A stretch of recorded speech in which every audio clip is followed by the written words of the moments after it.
À un moment charnière de l'histoire, une nouvelle sérialisation commence, révélant un personnage fort qui captive encore plus que le héros principal. La tension est palpable alors que cette figure se tient au-dessus d'une autre, épée au clair, au milieu d'un enfer de flammes. Shihina Ren révèle son amour profond pour le monde des épées et de la magie, une passion qui a façonné sa vie depuis l'enfance. Entouré d'une imagerie fantastique emblématique, il raconte comment il a passé des nuits blanches juste pour s'immerger dans ces histoires. Désormais étudiant en 4e année d'université, le lien de Ren avec la fantasy reste plus fort que jamais. Shihina Ren lève les bras au ciel en signe de triomphe, criant qu'il a atteint la fin du jeu, malgré ses journées chargées à préparer sa recherche d'emploi, et a consacré entièrement ce week-end à conquérir ce jeu nouvellement lancé et tant attendu, se demandant s'il a établi le temps de complétion le plus rapide au monde. Shihina Ren plonge dans l'univers de The Legend of the Seven Heroes 2, un RPG de fantasy qui suit un canevas classique. C'est une histoire se déroulant dans une académie, centrée sur les descendants de héros qui ont autrefois vaincu le roi démon, et qui combattent aujourd'hui ceux qui tentent de le ressusciter. Pourtant, ce deuxième opus apporte un rebondissement sans précédent à ce récit familier. L'ami du héros a tué une jeune fille connue sous le nom de Sainte, plongeant le royaume dans le chaos. Malgré de nombreuses questions restées sans réponse, l'empereur ordonne finalement au héros de subjuguer son propre ami. Ce développement choquant prépare le terrain pour la suite de l'histoire dans le 3e opus. Shihina Ren remarque que d'autres joueurs ont déjà terminé l'histoire et suppose que l'ami pourrait être le cerveau derrière la résurrection du roi démon. Curieux au sujet d'une compétence cachée, il rejoue au jeu et tombe sur une invite pour commencer une histoire spéciale impliquant la mystérieuse compétence, invocation de l'épée démoniaque. Alors qu'il hésite, sa curiosité étant clairement piquée, il se demande si un personnage a déjà utilisé cette compétence auparavant. Shihina Ren se retrouve soudainement impuissant, incapable d'exercer la moindre force. Confus et alarmé, il se demande ce qui vient de lui arriver. Une prise de conscience troublante s'empare de lui alors qu'il lutte pour comprendre sa perte soudaine de puissance. Le jeune maître rayonne d'énergie, ce qui suscite un échange plein d'espoir entre deux figures qui souhaitent son bien-être et sa croissance. Alors que la scène se déroule, une force mystérieuse entoure un petit point serré, laissant notre ami perplexe et se demandant ce qui se passe. Malgré la confusion, un sentiment discret de joie et d'espoir persiste dans l'air. Shihina Ren se retrouve impuissant, submergé par l'eau, incapable de bouger ou de voir clairement. Accablé par la confusion, il remet en question la réalité de sa situation, se demandant s'il s'agit d'un rêve ou de quelque chose de bien plus étrange. Pendant ce temps, une femme âgée s'occupe de la scène avec un soin tranquille, ajoutant à l'atmosphère surréelle. Shihina Ren est stupéfait lorsqu'une invite apparaît, lui demandant s'il souhaite commencer une histoire spéciale avec la compétence invocation de l'épée démoniaque. Il a du mal à croire ce qui se passe, se demandant si cet événement impossible est un phénomène de fantaisie typique. Submergé, il se demande avec incrédulité s'il a réellement pu être transmigré. La femme âgée tient délicatement le nouveau-né, annonçant que le bébé s'appellera Len Ashton. Tout près, une jeune mère berce tendrement le nourrisson, les yeux remplis de chaleur et d'espoir. Le nom, Len, résonne doucement, marquant le début de cette nouvelle vie. Shihina Ren est incrédule, se demandant pourquoi il se retrouve soudainement piégé à l'intérieur d'un jeu. Il se souvient du tristement célèbre ex-meilleur ami, un personnage dangereux connu pour être le cerveau de l'ennemi, qui a trahi le protagoniste principal dans The Legend of the Seven Heroes 2. Bien que leurs noms soient identiques, Shihina Ren insiste sur le fait qu'il ne connaît pas du tout ce Ren. Shihina Ren se tient seul, entouré de soldats en armure et d'un dragon menaçant, serrant une épée alors que le chaos éclate autour de lui. Convoité et désespéré, il se demande pourquoi le destin l'a forcé à devenir cette personne. Pris dans un tourbillon de bouleversements, le poids de l'identité et du destin l'accable, marquant l'aube d'un nouveau chapitre turbulent. Un jeune garçon s'entraîne farouchement, maniant son épée avec détermination pour perfectionner ses compétences. Son expression concentrée et ses mouvements rapides témoignent d'un dévouement à maîtriser la lame, laissant place à la curiosité de savoir qui est vraiment ce combattant prometteur. Shihina Ren est rapidement mis à terre par un coup d'épée précis, son cri de surprise résonnant alors qu'il chute lourdement. Reprenant son souffle, il écoute son mentor sévère le mettre en garde contre les mouvements imprudents qui le laissent vulnérable. La dure leçon de discipline est claire, le contrôle et la stratégie doivent primer sur l'audace irréfléchie. Épuisé et incapable de bouger, le jeune garçon est allongé sur le sol, luttant pour reprendre son souffle. Son père, souriant chaleureusement, le rassure en lui disant qu'il a bien travaillé et loue son habileté, soulignant qu'elle ne correspond pas à celle d'un enfant typique de 7 ans. Alors que la séance d'entraînement se termine, L'arrivée paisible du printemps laisse deviner que plus de 7 ans se sont écoulés depuis la transmigration du garçon. La scène se déplace vers la campagne paisible de l'empire de Léomel, une nation militaire occidentale située sur le continent d'Elphen, nichée au milieu de collines vallonnées et de villages dispersés. Cet endroit particulier est l'un des nombreux villages, sans nom, qui parsèment la région. Shinaren se remémore le choc initial de sa nouvelle réalité, luttant pour accepter sa situation de bébé. Sa mère remarque doucement qu'il attend et lui suggère qu'il est temps de manger, en réfléchissant au temps qui passe. Il réalise que même le plus endurci finirait par céder après avoir passé 6 mois dans le corps d'un bébé. Shinaren admet silencieusement cacher un secret à ses parents alors que sa mère l'apaise pour le rendormir, utilisant ses capacités de transmigrer. Il invoque un « écran de statut » qui révèle ses compétences et ses progrès, confirmant ainsi sa situation unique. Shinaren remarque que contrairement au jeu, son écran de statut n'affiche pas de statistiques de base comme la force physique ou la puissance magique, ce qui, curieusement, semble plus réaliste, se rappelant n'avoir jamais entendu parler de la compétence « invocation de l'épée démoniaque » auparavant. Il commence à comprendre qu'il existe des compétences cachées dans ce monde. Dans la deuxième partie du jeu, les joueurs pouvaient combiner 3 compétences existantes pour créer une nouvelle. Compétence originale, un processus qui représente le côté répétitif du jeu. Shinaren réalise que elle, invocation de l'épée démoniaque, fait partie des rares compétences uniques, uniquement accessibles à certains individus. Pour la tester, il invoque une petite épée démoniaque en bois, se sentant à la fois émerveillé et un peu déçu par sa taille, malgré sa forme modeste. Il sait que ce n'est que le début de son potentiel. Shinaren étudie attentivement la description de la compétence, réalisant que sa maîtrise de la technique d'invocation de l'épée démoniaque s'améliorera au fur et à mesure qu'il l'utilisera, débloquant de nouvelles capacités au fil du temps. Il contemple la capacité de manier des attaques magiques naturelles et le pouvoir surprenant de faire pousser des plantes en tant que compétence de combat, décidant qu'il est préférable de ne pas tester celle-ci à l'intérieur, en regardant vers l'avenir. Il note que la prochaine compétence à débloquer sera l'épée démoniaque de métal, à laquelle il pourra accéder en augmentant le niveau de ses compétences actuelles et en remplissant des conditions spéciales pour diversifier les épées démoniaques qu'il peut invoquer. Shinaren lutte contre un violent mal de tête causé par l'utilisation excessive de son pouvoir magique pour invoquer l'épée démoniaque, réalisant que s'il venait à s'épuiser complètement, il pourrait même perdre connaissance. Déterminé à éviter cela, il sait qu'il doit s'entraîner chaque jour pour développer régulièrement sa puissance magique. Juste au moment où il se dit que monter de niveau serait bien plus facile s'il s'agissait d'un jeu, une voix enjouée l'appelle, le tirant brusquement de ses pensées. Shinaren réalise que son pouvoir lie étroitement ce monde au jeu, ce qui signifie qu'il doit à tout prix éviter un avenir sombre. Déterminé à se protéger, il jure d'entraîner sa magie à partir de maintenant tout en approfondissant sa compréhension du monde dans lequel il vit désormais. Désormais au niveau 7, Shinaren rentre chez lui et reçoit des encouragements pour commencer à pratiquer le maniement de l'épée. Bien que son compagnon admette n'avoir jamais enseigné à personne auparavant, il met Shinaren au défi de donner le meilleur de lui-même, partageant comment son propre père lui avait enseigné de la même manière. Avec détermination, Shinaren accepte le défi avec enthousiasme pour améliorer ses compétences.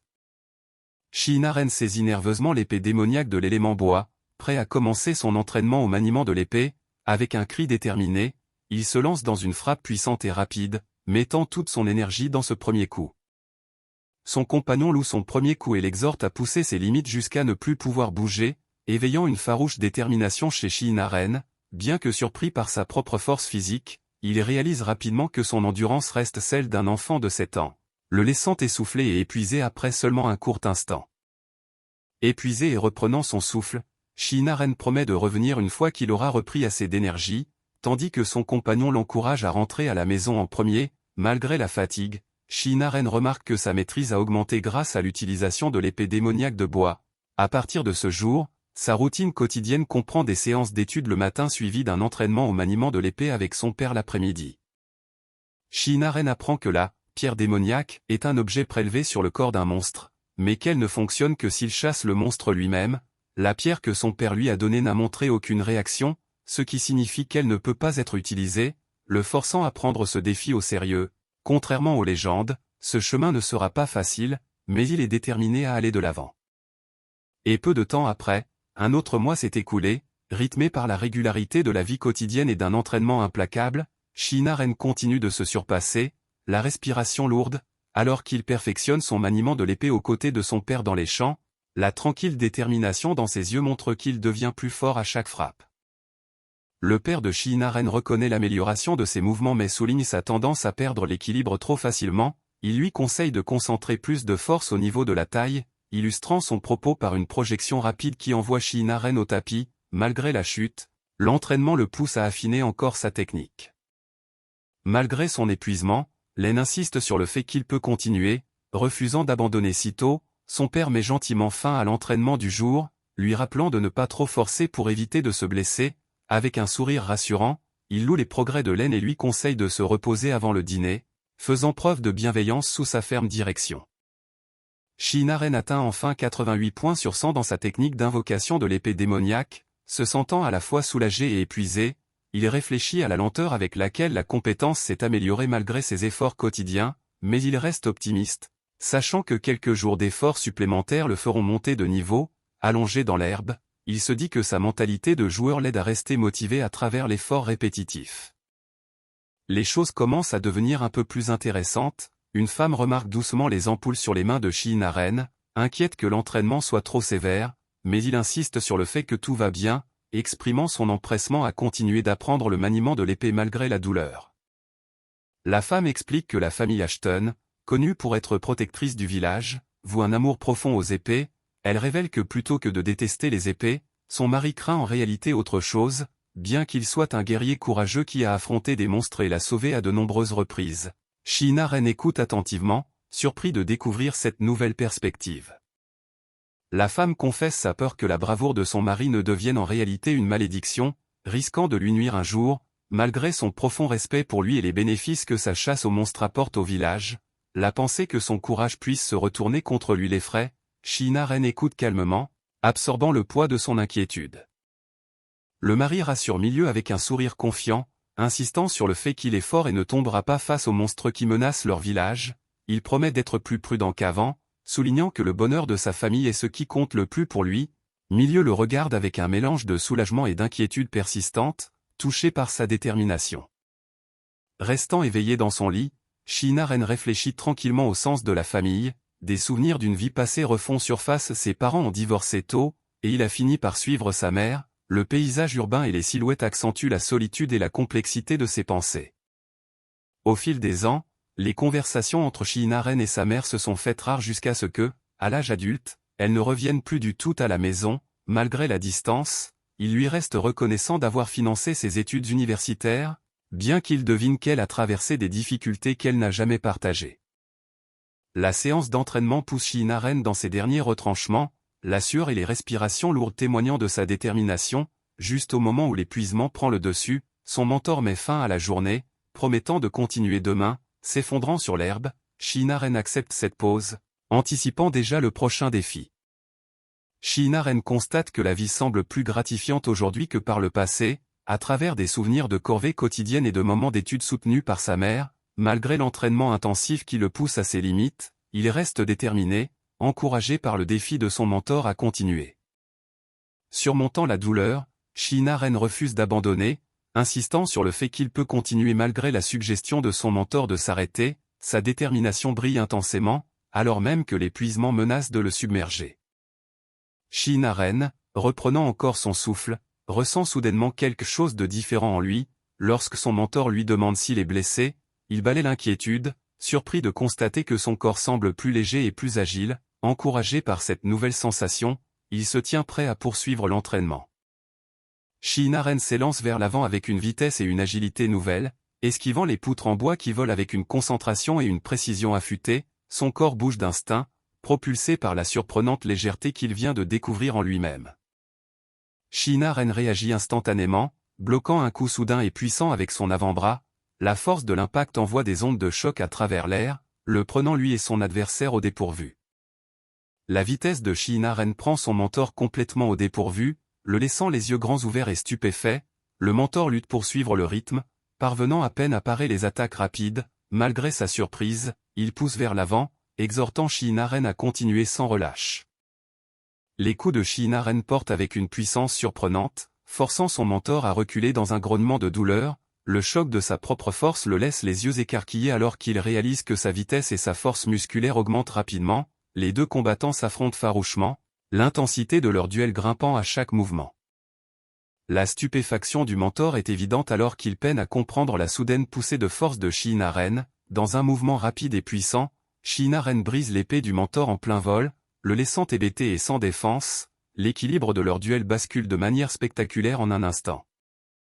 Les yeux du mentor s'écarquillent soudainement sous le coup de la prise de conscience alors qu'il s'exclame « Serait-ce possible, Len ?»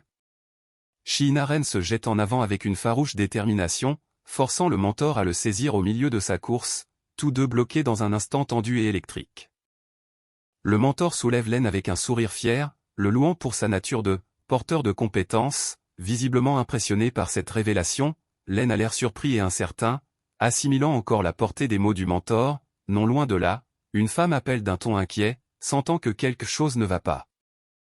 Shinaren suppose que la soudaine poussée de force pourrait être due au gain de niveau de sa compétence grâce à l'entraînement, même s'il ne possède pas de compétences visibles lui-même, il se demande comment un tel changement radical pourrait s'expliquer autrement. Pendant ce temps, le protagoniste réalise que le niveau suivant de sa capacité, amélioration des capacités physiques, faibles, a été activé, confirmant ce gain de puissance.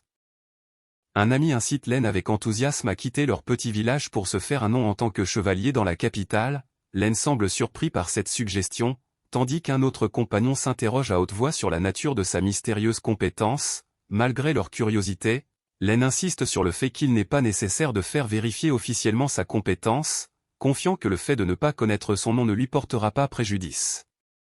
Shinaren balaie l'inquiétude en riant, admettant qu'il n'a jamais entendu parler d'une compétence rare appelée invocation de l'épée démoniaque, et craignant qu'elle ne lui apporte plus d'ennui qu'autre chose, il insiste sur le fait que chacun a ses propres règles, sous-entendant qu'il se satisfait de ne pas chercher plus loin. Ses amis échangent des regards mal à l'aise, incertains de la manière de réagir à cette surprenante apathie. Shinaren révèle son véritable souhait, vivre paisiblement et tranquillement au village, en devenant le successeur de son père plutôt qu'un chevalier célèbre. Il est convaincu qu'en chassant les monstres ensemble, ils pourront augmenter leurs revenus et aider le village à prospérer. Le paisible village de montagne s'étend derrière eux, symbolisant la vie calme qu'il espère préserver. Entouré de monstres féroces, notre ami se tient prêt, épée à la main, déterminé à protéger son père quel que soit le danger. Sa résolution transparaît alors qu'il promet de préserver sa famille du pire qui pourrait arriver. Pendant ce temps, un gros plan révèle l'expression surprise et pleine d'espoir d'une femme, touchée par son engagement indéfectible. Au cours des 7 dernières années, il a trouvé plus de bonheur que jamais, tout cela grâce aux 2 personnes les plus proches de lui, bien qu'il sache qu'il a changé par rapport à qui il était autrefois. Au fond de lui, une nouvelle personne est née à Len. Le doux sourire de Len révèle son souhait le plus cher, vivre une longue vie aux côtés des 2 personnes qu'il chérit le plus. Ce moment sincère attendrit l'homme plus âgé, qui répond avec un mélange d'affection et d'une légère exaspération. Leur lien est évident alors qu'ils partagent une étreinte calme et tendre, unis dans l'espoir et la famille. Shinaren serre chaleureusement sa famille dans ses bras, voyant ce moment comme sa seconde chance, une nouvelle partie où il chérira chaque seconde passée avec eux. Il jure de protéger ce temps précieux et d'empêcher tout avenir empreint de désespoir. La maison paisible et la nature environnante se dressent comme le symbole de la vie qu'il est déterminé à sauvegarder. Shinaren jure de mener une vie différente de celle que Len a connue dans le jeu, déterminé à changer son destin. Pourtant, une ombre de doute subsiste, ses rêves pourraient encore s'avérer vains, s'évanouissant en à peine quelques années. Le vaste paysage devant lui reflète le voyage incertain qui l'attend. Une fille mystérieuse apparaît, confiante et digne, tenant une épée avec un sourire entendu. Shinaren révèle une vérité glaçante. À l'avenir, il rencontrera la fille qu'il n'est pas censé croiser, la personne même qu'il est destiné à tuer. Cette révélation jette une ombre sur sa résolution pleine d'espoir, laissant présager une confrontation fatidique à venir. Au milieu d'une foule animée rassemblée sur la place d'une ville médiévale, Shinaren monte un cheval avec une tranquille détermination. Le poids de devoir défier un avenir changeant et un destin déraisonnable pèse lourdement sur lui, alors que tous les regards observent le déroulement de son voyage crucial. Pour l'instant, Shinaren reste bien heureusement inconscient du sombre avenir qui l'attend. Entouré de chaleur et de rire, il profite d'un moment paisible avec ses amis, préservé du lourd destin qui se profile à l'horizon. Le chemin du destin ne fait que commencer à se dessiner. Pour l'instant, la version actuelle de Shinaren reste bien heureusement inconsciente du sombre avenir qui l'attend. Entouré de chaleur et de rire, il partage un pique-nique paisible avec ses amis, savourant un instant épargné par la main cruelle du destin. Le chemin à parcourir est encore caché, attendant de se révéler. En réaction à une décision grave, la fille est assise en silence, les mains crispées dans une résolution muette, ses yeux baissés révèlent le poids du choix qu'elle a fait. Shinaren la regarde intensément, un mélange d'inquiétude et d'incertitude assombrissant son visage. La jeune fille mentionne doucement avoir besoin d'encre pour écrire une lettre à son père, expliquant que ses réserves se sont épuisées en chemin. Shinaren lui propose gentiment son propre nécessaire, révélant que la chambre d'amis est en réalité sa propre chambre, qu'il était en train de ranger à son arrivée. Ce moment apporte une douce chaleur au milieu de leur complicité naissante. La fille s'excuse doucement, ayant l'impression de n'avoir causé que des ennuis, mais Shinaren la rassure rapidement en lui disant que ce n'est pas du tout le cas. Avec un doux sourire, il lui demande si elle pourrait apporter un outil magique d'allumage de feu la prochaine fois, même un exemplaire de rechange ferait l'affaire. Leur échange discret est empreint d'une subtile chaleur, laissant présager un lien grandissant entre eux. La fille insiste fermement sur le fait qu'elle ne reviendra pas, estimant qu'elle ne cause que des ennuis et accusant le protagoniste de l'éviter ainsi que leur séance d'entraînement. Il tente de s'expliquer, se grattant nerveusement l'arrière de la tête alors qu'il peine à formuler sa réponse. Malgré sa résolution, l'atmosphère entre eux est chargée de sentiments non dits. Shinaren explique calmement que n'importe qui serait confus si on lui demandait de s'entraîner sans prévenir, demandant gentiment de le prévenir à l'avance la prochaine fois. Il la rassure en lui disant qu'il est prêt à s'entraîner tant qu'il reste au village. Pendant ce temps, la fille est prise de court lorsque quelqu'un annonce qu'ils vont devoir partir pour éviter que son état ne s'aggrave. Avec un doux sourire, Shinaren suggère d'avoir une vraie conversation une fois qu'elle se sentira mieux, espérant ainsi dissiper les malentendus. La fille reste assise tranquillement sur son lit, surprise et incertaine de la manière de répondre. Pendant ce temps, il s'éloigne, remettant soudainement en question ses propres paroles et se sentant embarrassé par la situation. La fille reste assise tranquillement sur son lit, ses pensées tourbillonnant alors qu'elle se demande s'il a été vraiment honnête avec elle. Elle hésite, serrant nerveusement sa robe, avant de reconnaître doucement que son mal de tête semble s'atténuer. D'une certaine manière, ce petit signe lui redonne l'espoir de pouvoir revenir bientôt. Se sentant un peu plus d'énergie, la fille décide d'écrire une lettre à son père. Elle demande doucement à emprunter le bureau, puis ouvre soigneusement une boîte, espérant y trouver de l'encre. En examinant une feuille de papier, la curiosité et la détermination brillent dans ses yeux. En lisant la lettre, des mots d'admiration et de passion captent son attention, provoquant un mélange de surprise et de confusion. L'homme plus âgé, remarquant sa réaction, souligne discrètement qu'il semble s'agir d'une lettre d'amour. Ses yeux s'écarquillent sous le choc, pris au dépourvu par cette révélation inattendue. Ses mains tremblent alors qu'elle serre la lettre, le choc envahissant son esprit. Comment cette lettre d'amour a-t-elle bien pu se retrouver dans sa chambre? La panique monte alors qu'elle réalise qu'il a forcément dû lire son message privé. Submergée par l'embarras et la frustration, la fille nie désespérément que le document soit une lettre d'amour, insistant sur le fait qu'elle s'est simplement montrée trop enthousiaste en l'écrivant. Elle tente de se convaincre qu'elle n'éprouve aucun sentiment romantique, seulement de l'admiration pour sa force et son caractère attachant. Pourtant, son trouble intérieur grandit alors qu'elle se demande pourquoi ce malentendu a pu se produire. Malgré son embarras, la fille s'accroche fermement à la lettre, essayant de minimiser son importance avec un détachement forcé. Allez, ce n'est pas si grave, mais une voix la défie, l'exhortant à simplement la jeter et se demandant pourquoi elle la traite comme un objet si précieux. Son expression flanche alors qu'elle avoue à mi-voix la crainte d'avoir eu, au fond, envie de devenir quelqu'un pour qui il éprouverait de l'affection. Allongée sur son lit, la fille regarde vers le haut avec un mélange de vulnérabilité et de curiosité, se demandant silencieusement ce que le protagoniste a réellement pensé après avoir lu sa lettre. Son expression sur la défensive laisse deviner l'incertitude et l'espoir mêlés dans son cœur. Le lendemain, Weiss et son groupe se proposent pour aider aux tâches de chasse et de menuiserie, reconnaissant pour l'hospitalité de la demoiselle. Pendant ce temps, le protagoniste organise les corvées, se dirigeant vers la forêt avec le groupe de Weiss tout en chargeant Laine d'aider aux réparations de la maison. La jeune fille décide de rendre visite à Granny Eric pour obtenir des remèdes, se préparant à soutenir leurs efforts à sa manière. La jeune demoiselle se rétablissant régulièrement, l'espoir grandit qu'une seule semaine supplémentaire suffira pour qu'elle récupère pleinement. Les plans sont fixés pour que le groupe reprenne la route vers Clausel dès qu'elle sera prête, tandis que les préparatifs pour les réparations se déroulent sans accroc. Pourtant, juste au moment où la confiance s'installe, une nouvelle incertitude commence à poindre. La pluie commence à tomber régulièrement, les gouttes crépitant doucement sur les feuilles et ridant la surface des flaques d'eau. La forêt s'assombrit sous l'averse, un épais brouillard envahissant les montagnes lointaines. constatant la dégradation de la météo, le groupe décide d'interrompre le travail pour faire une courte pause. Alors que le groupe se repose sous la pluie, notre ami perçoit soudain une légère odeur de brûlé, bien que l'odeur soit faible et mêlée à la végétation détrempée, elle lui rappelle celle d'un écobuage dans un champ. Alarmé, il se demande aussitôt si l'odeur provient de leur maison et s'élance pour vérifier.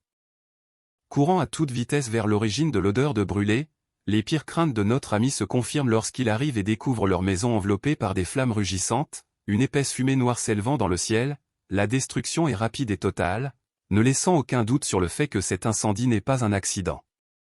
Le cœur de notre ami se serre en voyant leur maison dévorée par des flammes gigantesques et une fumée épaisse. La terrifiante réalité le frappe de plein fouet et elle est en feu. Pendant ce temps, 2 guerriers tombés gisent immobiles non loin de là, leurs épées abandonnées dans l'herbe. Il découvre un guerrier à terre dont le cou a été horriblement déchiqueté par une morsure, éveillant un soupçon terrifiant. S'agit-il de l'œuvre d'un monstre? Réalisant que la jeune demoiselle est toujours prise au piège à l'intérieur de la maison en flammes, il serre les dents avec détermination et se rue vers le brasier, prêt à affronter tout ce qui l'attend. Shiina règne tous à travers l'épaisse fumée en gravissant les escaliers, prenant conscience que tous les chevaliers laissés en arrière pour monter la garde ont été vaincus. Une pensée horrible lui traverse l'esprit. S'attendait-il à cette attaque? L'ennemi a-t-il profité d'un bref moment de faiblesse pour frapper? Au même instant, une silhouette monstrueuse se dessine de manière menaçante au milieu des flammes. Une silhouette encapuchonnée se tient de façon sinistre à l'intérieur de la maison en feu, flanquée de 2 dragons terrifiants crachant du feu. Derrière eux, la jeune demoiselle gît inconsciente, prisonnière et vulnérable au milieu du chaos. La véritable horreur de l'attaque se révèle. Cette présence maléfique commande aux créatures monstrueuses qui ont décimé les chevaliers. Les yeux de notre ami s'écarquillent sous le choc face à la terrifiante réalité. Un dévoreur de mana, un redoutable monstre de Randé, se dresse devant lui, sa forme monstrueuse exhalant la menace. Les enjeux viennent de grimper bien au-delà de ce qu'il imaginait. Shiina Ren jaillit à travers les flammes, le désespoir dictant chacun de ses pas alors qu'il appelle à grands cris la jeune demoiselle évanouie à l'intérieur. Le temps presse, et il sait qu'il doit l'atteindre avant que l'incendie ne les consume tous les deux. Shiina Ren s'élance vers l'avant, épée tirée, toussant à cause de la fumée tandis qu'il ordonne farouchement à la silhouette encapuchonnée de s'éloigner de la jeune demoiselle. Le personnage mystérieux l'observe calmement, prononçant le nom de Len Ashton dans un silence troublant. Le monde de notre ami bascule violemment alors que sa vision se trouble, le laissant désorienté et sans force. Luttant pour rester debout, il réalise qu'il ne peut rassembler aucune vigueur, une force écrasante sapant sa volonté de se battre. La confusion et le désespoir l'envahissent alors qu'il s'efforce de comprendre ce qui lui arrive. Les sens de notre ami se ravivent lorsqu'une odeur familière transperce la fumée de l'encens. La silhouette encapuchonnée montre un petit récipient ouvragé, expliquant sa capacité à plonger même un dragon dans un profond sommeil pendant des jours. Le poids de cette révélation s'impose à lui, ajoutant un nouveau degré de danger à ce cauchemar en cours. Shiina Ren lutte pour garder les yeux ouverts, la puissance de l'encens pesant sur lui alors qu'il sent sa conscience lui échapper. La jeune demoiselle reste immobile, son destin suspendu à un fil. Les flammes rugissent de manière sinistre à l'arrière-plan, accentuant l'imminence du danger. Shiina Ren se réveille en sursaut, enchaîné et désorienté dans un espace exigu et sombre, peinant à reconstituer l'endroit où il se trouve.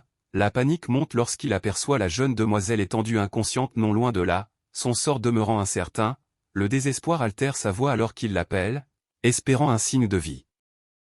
Len Ashton appelle d'urgence la jeune demoiselle, désespérée de savoir si elle va bien. Un soulagement l'envahit en réalisant qu'elle respire encore, bien qu'à peine. Soudain, une voix mystérieuse commande sa surprenante précocité à se réveiller, ajoutant une tension supplémentaire.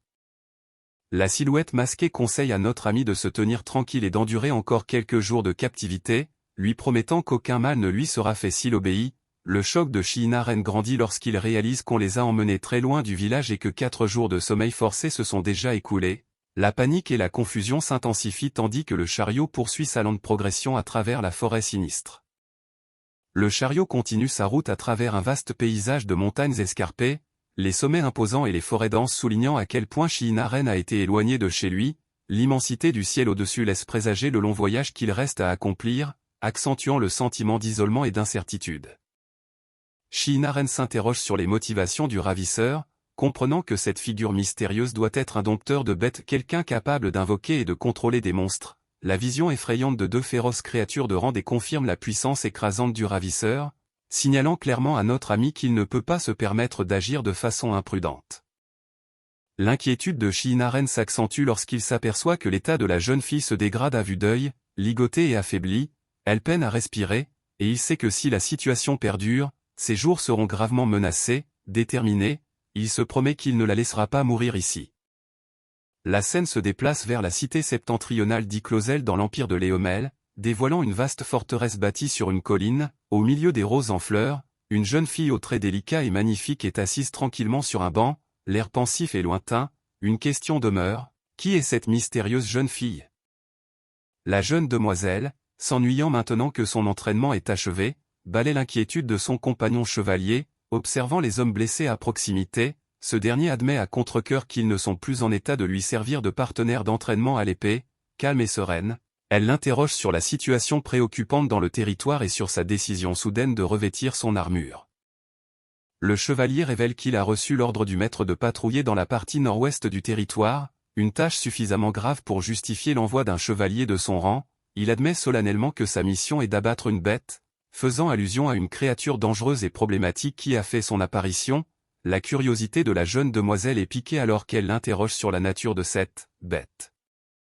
Shinaren s'interrompt, ajustant une bague à son doigt dans un soupir discret, songeant que 3 années se sont écoulées depuis qu'il a augmenté son niveau pour la première fois, tandis qu'il marche dans la campagne paisible, les décors familiers de moutons qui paissent, d'un épouvantail solitaire et d'une humble vie de village l'entourent, contrastant avec la gravité de ses pensées. Shinaren examine la progression de ses compétences, notant que sa technique d'invocation de l'épée démoniaque a atteint le niveau 2, lui accordant un léger bonus d'aptitude physique lorsqu'il invoque le bracelet. Il constate à présent qu'au niveau 3, il sera capable d'invoquer 2 épées démoniaques, bien que sa progression lui semble stagner après 3 ans, bloqué à 659 points sur 1500. Shinaren constate que son entraînement a été irrégulier, souvent perturbé par les corvées quotidiennes comme l'aide au champ et la préparation de l'hiver. Bien qu'il n'ait obtenu que de faibles gains de compétences lors de ses brèves sessions d'entraînement, il reconnaît que sa force actuelle suffit pour vivre paisiblement au village. Alors qu'il salue Grand Marig, la tranquillité de la matinée contraste avec sa discrète détermination. Shinaren sourit chaleureusement, certifiant à Grand Marig qu'il n'a nullement l'intention de quitter le village, malgré les grands espoirs de son père de le voir devenir un illustre chevalier. Soudain, un groupe de cavaliers se détache sur une colline voisine, attirant leur attention. Grand Marig les identifie comme les hommes du baron Lore et insiste de toute urgence pour qu'ils rentrent se mettre à l'abri. Un chevalier en armure s'avance d'un ton protocolaire, tenant un parchemin tout en s'excusant pour leur intrusion soudaine. Le groupe de cavaliers est arrivé au village, s'attirant les regards curieux et méfiants des habitants. Shinaren demande nerveusement la raison de leur présence devant son humble demeure, tandis qu'une femme à ses côtés s'efforce d'apaiser l'atmosphère. Shinaren observe les serviteurs du baron, réalisant que c'est la première fois qu'il voit des chevaliers en armure et se demandant si un événement grave s'est produit. Il se rappelle que son père fait partie des chevaliers réquisitionnés par le baron pour assurer la protection du village selon le système féodal. Pendant ce temps, le chevalier lui remet un parchemin, expliquant qu'une bête a causé d'importants ravages dans les environs.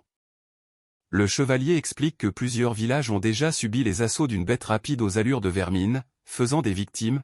Il sollicite l'aide du protagoniste pour intégrer l'équipe de vigilance, bien qu'ils ne disposent encore d'aucun indice, alors qu'ils poursuivent leur patrouille pour éliminer la créature.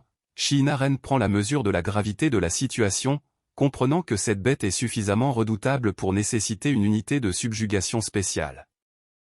Le chevalier explique que la structure neutre internationale, la guilde, répertorie les créatures par niveau de menace, de S pour le plus élevé à G pour le plus bas. Il révèle que cette bête appartient au rang des l'équivalent d'un boss de début de partie dans le jeu, et que même 5 chevaliers ordinaires réunis ne feraient pas le poids. Shinaren réagit avec stupeur, prenant conscience de l'ampleur du péril qui les menace. Shinaren se demande pourquoi une bête aussi puissante est apparue dans une région habituellement peuplée uniquement de créatures de Baran. Le chevalier explique qu'il mène l'enquête et prévoyait de recruter des chevaliers dans les villages voisins pour renforcer la sécurité, mais que les renforts mettront 20 jours à arriver en raison de l'immensité de la zone à couvrir. Le protagoniste réagit avec effarement face à ce délai si long. Les chevaliers s'excusent et s'engagent à accélérer l'arrivée des renforts, tandis que les villageois s'accordent pour intensifier les patrouilles forestières d'ici là. Shinaren songe à exploiter ses connaissances du jeu pour en apprendre davantage sur la créature, mais le groupe choisit de se reposer, concédant à sa fatigue. Entre-temps, un chevalier remarque Shinaren et se demande s'il est le fils de ce roi. Shinaren apprend que l'homme qui se tient devant lui est le capitaine des chevaliers, le plus haut gradé du territoire. Surpris, il est invité à saluer formellement le capitaine, tandis que les chevaliers et les villageois préparent leur monture et partagent un instant de répit. Alors que les chevaliers s'apprêtent à lever le camp, l'un d'eux relève l'âge du garçon, observant qu'il est le même que celui de la demoiselle. Un autre chevalier reconnaît en lui un porteur de compétences, et regrette qu'il ne se soit pas rencontré dans d'autres circonstances pour éprouver ses talents à l'épée. La scène immortalise un témoignage de respect et d'estime pour le potentiel caché de Shinaren. Le capitaine exprime l'espoir que Shinaren restera sain et sauf jusqu'à la fin de cette épreuve. Pendant ce temps, les villageois s'apprêtent à vivre une journée plus chargée qu'à l'accoutumée, et Shinaren demande à consulter l'avis de recherche de la bête. Le capitaine le rassure avec assurance, évoquant le souvenir du jour où il a terrassé seul une créature de Randé. Shinaren est stupéfait d'apprendre que le capitaine a autrefois vaincu seul une bête de Randé, bien avant sa naissance. En y réfléchissant, il comprend pourquoi il n'a jamais réussi à prendre le dessus sur cet homme, en dépit du fait que le capitaine ne possède aucune compétence particulière. Pendant ce temps, les préparatifs se poursuivent avec l'objectif d'accroître le volume de gibier capturé au cours de la grande chasse du jour. Le capitaine explique que les petits sangliers de la région possèdent une viande savoureuse, ce qui attire d'autres prédateurs. Shinaren comprend que leur stratégie consiste à réduire le nombre de ses proies faciles, puisque la bête principale évite ce secteur. Le capitaine confirme ses dires, précisant qu'ils peuvent pister les sangliers grâce à leur déjection et leurs empreintes, et fouiller minutieusement la piste animale pour les débusquer. Après avoir reçu les avertissements des chevaliers, le père de Shinaren, qui avait pour habitude de chasser le matin, a décalé ses sorties pour s'enfoncer dans la forêt l'après-midi. Il prolonge désormais sa chasse jusqu'au coucher du soleil, adaptant ses habitudes aux nouveaux périls qui rôdent sous le couvert des arbres. Shinaren incite gentiment son père à ne pas se surmener, suggérant qu'il est temps de le laisser prêter main forte pour la chasse. Le père s'excuse de ne plus pouvoir l'accompagner pour le maniement de l'épée, expliquant que sa mère et lui sont accaparés par le traitement des sangliers rapportés afin d'éviter que la viande ne se perde. Malgré son désir de s'entraîner, Shinaren reconnaît qu'il n'y a tout simplement pas de place pour l'escrime en ce moment. Alors qu'il se délasse dans le bain, le père remercie discrètement son fils pour l'aide qu'il apporte à sa mère. Shinaren espère en son fort intérieur que rien ne viendra troubler la vie paisible dont sa famille jouit depuis plus d'une décennie. Soucieux, il recommande à son père de ne pas s'assoupir dans l'eau, mais ce dernier se contente de ricaner doucement. Les journées s'écoulèrent sans bruit jusqu'à ce que survienne la nuit du 10e jour. Shinaren s'inquiète de voir que son père n'est toujours pas rentré. Sentant que l'heure devient tardive, il interpelle sa mère, l'anxiété pesant lourdement sur son esprit. Shinaren insiste pour s'aventurer au dehors afin de retrouver son père. En dépit de l'obscurité grandissante et du danger, sa mère est rongée par l'inquiétude, avouant sa hantise du jour où il pourrait se blesser grièvement. Bien qu'hésitante, elle évalue les risques face à la détermination de son fils à agir, quoi qu'il en coûte.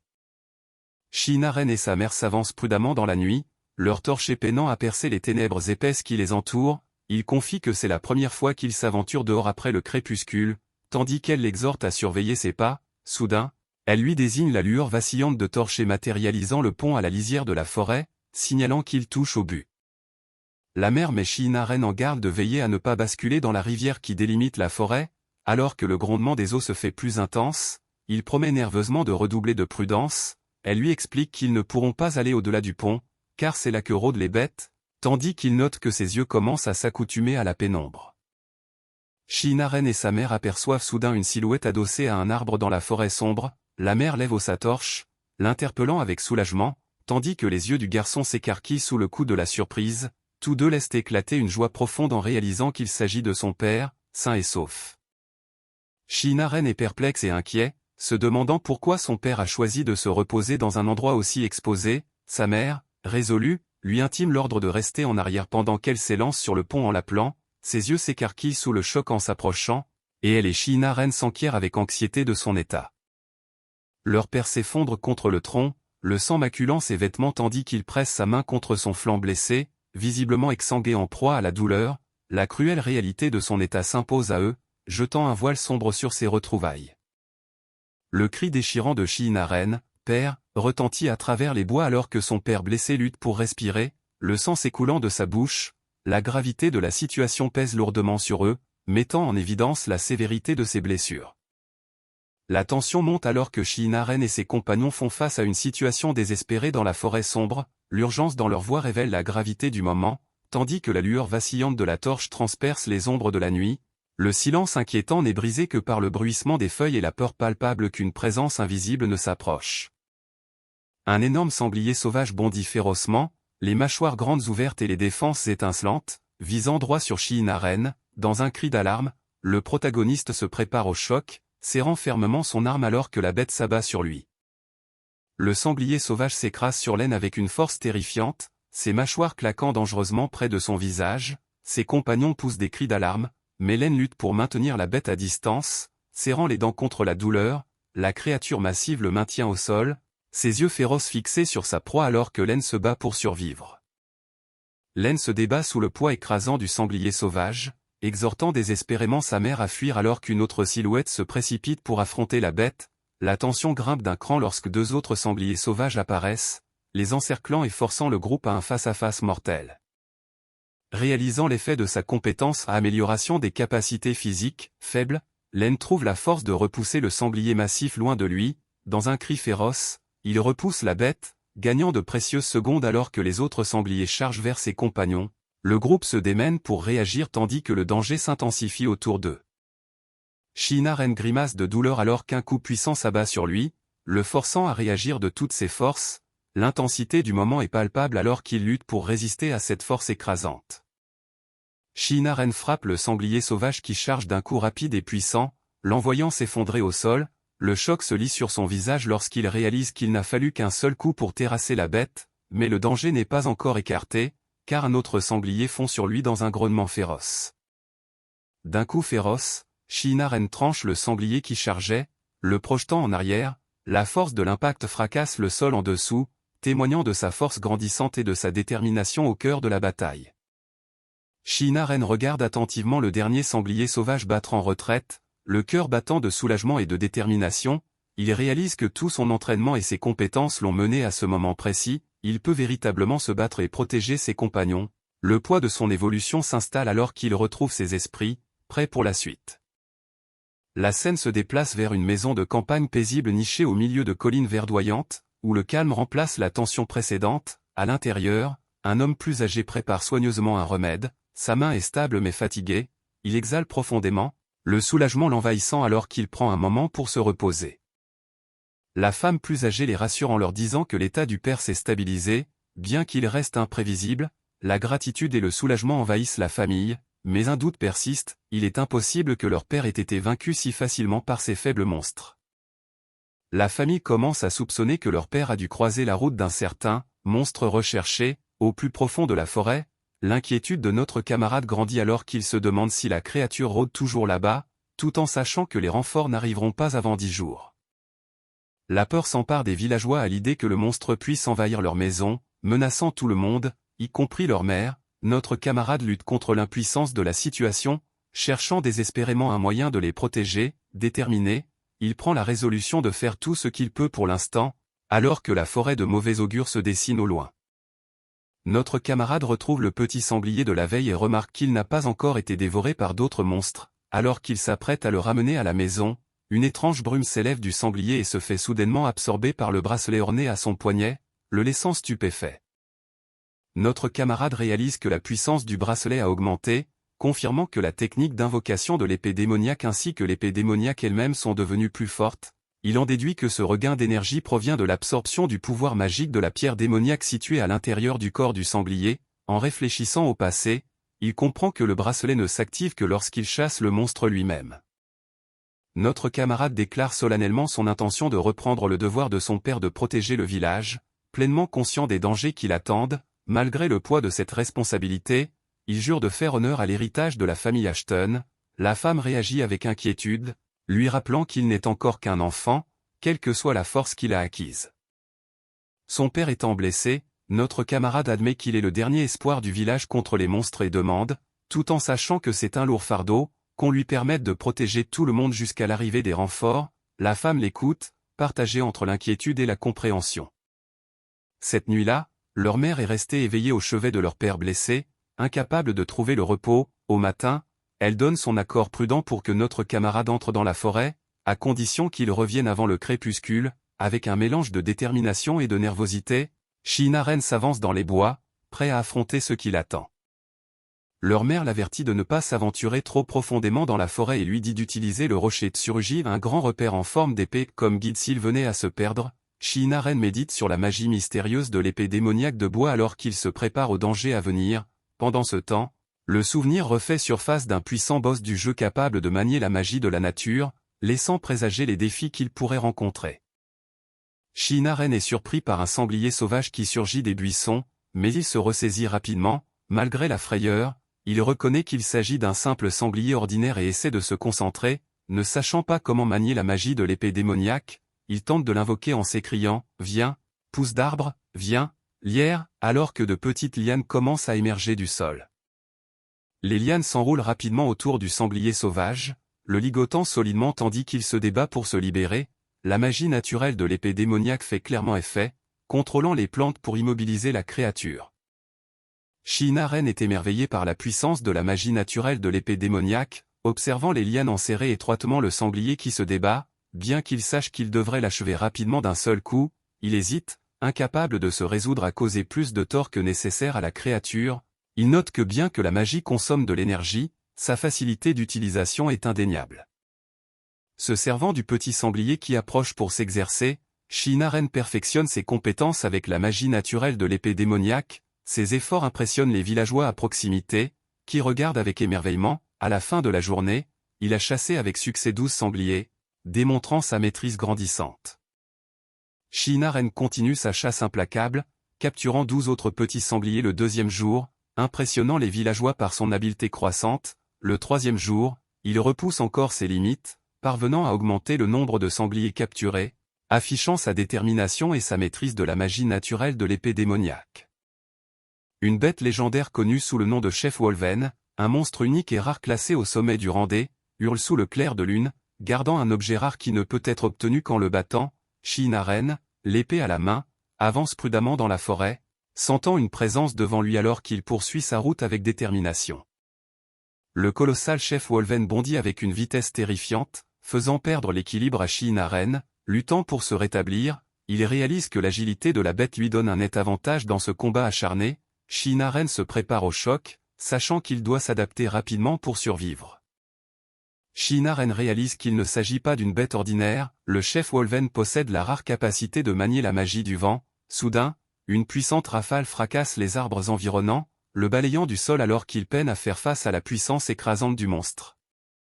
Shinaren grimace de douleur, luttant pour rester debout tandis que le Chef Wolven révèle sa terrifiante capacité à créer des mains invisibles à partir du vent accumulé, capable de voler des objets. Réalisant que cet adversaire dépasse de loin ce qu'il devrait affronter, il sait que fuir est impossible. À bout de souffle, il prend son courage à deux mains pour trouver un moyen de l'emporter avec sa force actuelle. Shinaren reconnaît que sa magie de la nature est encore trop faible pour frapper efficacement, le forçant à viser le ventre vulnérable de la bête. Soudain, il remarque une blessure sur la patte du Chef Wolven, faisant naître une lueur d'espoir au milieu de ce combat désespéré. Cette blessure pourrait-elle être la clé pour inverser la tendance? Shinaren réalise que l'homme blessé qui a combattu le Chef Wolven est son père, ce qui explique pourquoi la bête n'a pas encore attaqué le village. La blessure à la patte du loup est probablement ce qui l'a freiné, donnant à leur père une chance de s'échapper. Cette révélation apporte une nouvelle lueur d'espoir à cette bataille désespérée.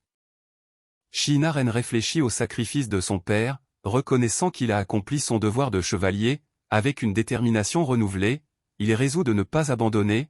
Même si le féroce Chef Wolven grogne de manière menaçante à proximité, le poids du courage de son père alimente sa volonté de continuer à se battre. Le rugissement féroce du Chef Wolven remplit l'air alors qu'une magie du vent tourbillonnante éclate autour de lui. Shinaren repère l'arrivée de cette puissante magie et s'arme de courage, se rappelant de rester calme. Il cherche rapidement un moyen de contrer l'attaque, en se concentrant sur l'utilisation de la magie de la nature pour riposter. Shinaren invoque des lianes pour enchevêtrer le Chef Wolven, le forçant à chanceler. Malgré le rugissement féroce et la résistance de la bête, il sait qu'il doit stopper son mouvement, ne serait-ce que pour un bref instant. Les lianes se resserrent autour des mâchoires massives de la bête, lui offrant un temps précieux pour planifier son prochain mouvement. Saisissant l'instant, Shinaren bondit haut dans les airs, sa dague levée, prêt à frapper le Chef Wolven alors que les épaisses lianes lient encore ses mâchoires. la détermination brûle dans ses yeux alors qu'il vise à porter un coup décisif, les lianes se tordent et s'enroulent farouchement, retenant la bête juste assez longtemps pour cette attaque audacieuse. Shinaren s'élance vers l'avant avec une féroce détermination, brisant les lianes emmêlées qui tentaient de le retenir, chaque pas est empreint d'urgence alors qu'il se rapproche du chef Wolven, prêt à frapper avec tout ce qu'il a. L'intensité de la bataille monte d'un cran, le poussant au-delà de ses limites. La dague de Shinaren se brise de manière inattendue contre la peau épaisse du chef Wolven, ses yeux s'écarquillant de choc, nullement découragé, il se jette vers l'avant avec une féroce résolution, des éclats volant en tous éclats alors qu'il surmonte ce moment de crise, l'arme brisée toujours serrée dans sa main, il se prépare pour la suite.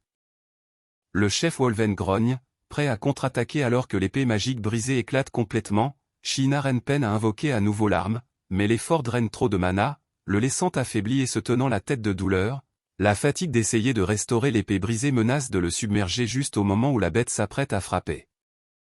Shinaren se protège désespérément alors que les mâchoires massives du chef Wolven se referment, évitant de justesse une morsure fatale, la sueur et la détermination marquent son visage, mais l'avance implacable de la bête lui laisse peu de place pour récupérer, avec un cri aigu de frustration, il balance ce qui reste de son arme dans un ultime effort pour repousser l'attaque.